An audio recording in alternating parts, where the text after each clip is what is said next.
Good day. I'm Camila Hilario, and here are some things you need to know about APA Citation. First, we're going to be talking about the major changes in APA documentation from the 6th to the 7th edition. The publisher location is no longer included in the reference. This is seen in the example with the removal of New York, New York in the updated version. The in-text citation for works with 3 or more authors is now shortened right from the first citation. You only include the first author's name and et al., which means and others. URLs are no longer preceded by retrieved from, unless a retrieval date is needed. The website name is included unless it's the same as the author, and the web page titles are italicized. So as you can see from the example, they removed retrieved from in the old version and replaced it with BBC News in the new version.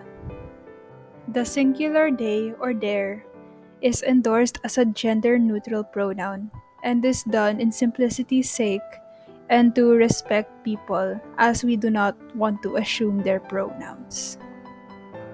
Lastly, there's an increased flexibility regarding fonts with the following as options. Now we are going to learn how to cite 2 different types of sources. Firstly, we're going to learn how to cite the website. APA website citations usually include the author, the publication date, the title of the page or article, and the URL. If there is no author, start the citation with the title of the article. If the page is likely to change over time, add the retrieval date. So below is an example. So instead of just simply putting the URL, you have to follow the APA citation. Next, we are going to learn how to cite a book. It states that the APA in-text citation for a book includes the author's last name, the year, and if relevant, a page number. In the reference list, start with the author's last name and initials, followed by the year. The book title is written in sentence case, which means that you only need to capitalize the first word and any proper nouns.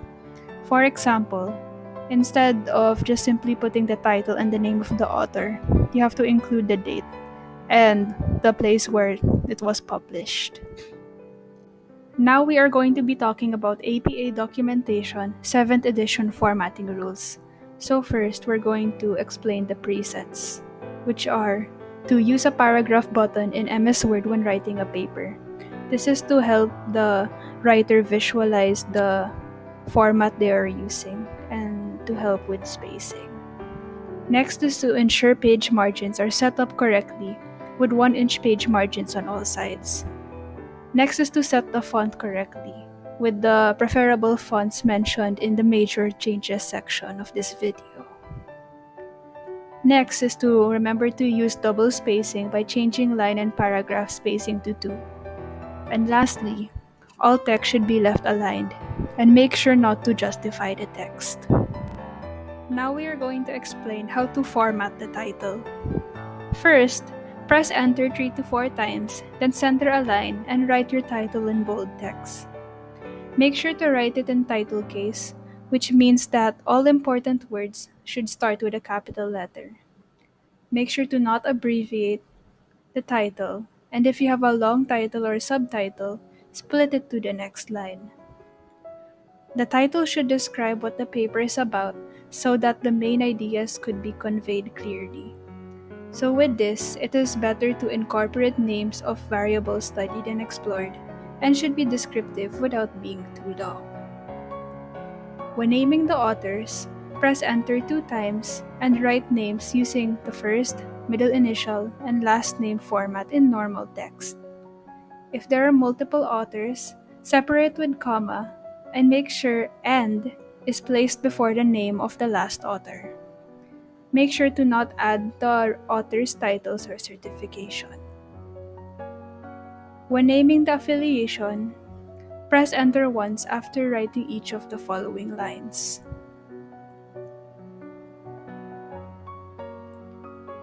Make sure to add page numbers by going to the Insert tab in MS Word and press Insert Page Number.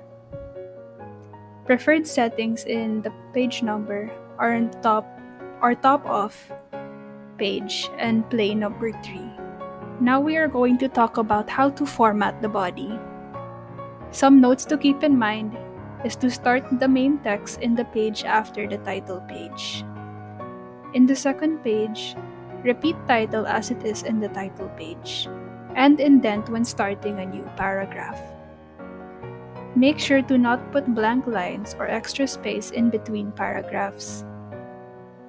Always use one space after a punctuation mark, including periods, so at the end of the sentence, hit the space bar once. The exception to this rule are abbreviations. Use an active voice instead of a passive voice. And avoid using contractions, colloquialisms, and excessive amounts of jargon. When writing about numbers, for numbers 1 to 10, common fractions, and sentences that start with a number, use the word version. Otherwise, use numerals. An exception to this is to use numerals in units of measurement, currency, dates, even if they are smaller than 10. For the headings, it is important in organizing your paper because it divides your work into cohesive parts and is a great way to highlight key points, inform readers on what is coming next, and helps people look for information easily. So here is a sample of the 5 heading levels. Level 1 is the highest level and denotes the start of major news sections. Level 2 is one level lower and splits major sections into subsections. And levels 3, 4, and 5 are used to create more specific subsections.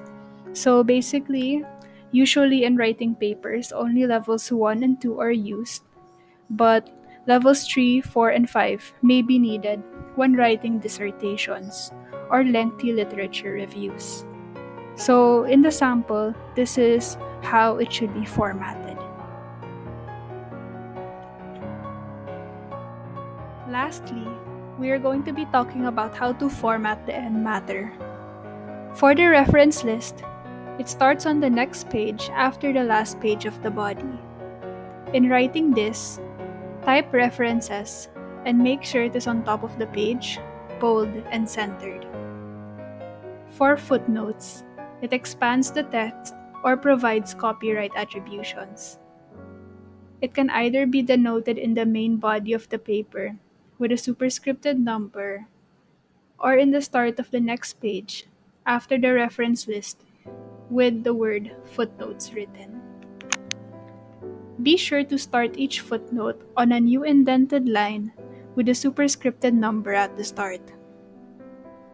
For tables and figures, both can be inserted into the text or placed at the end of the document on their own page.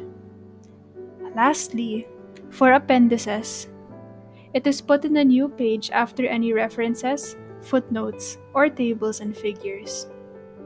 In writing this, type appendix, bold and centered on top of the page.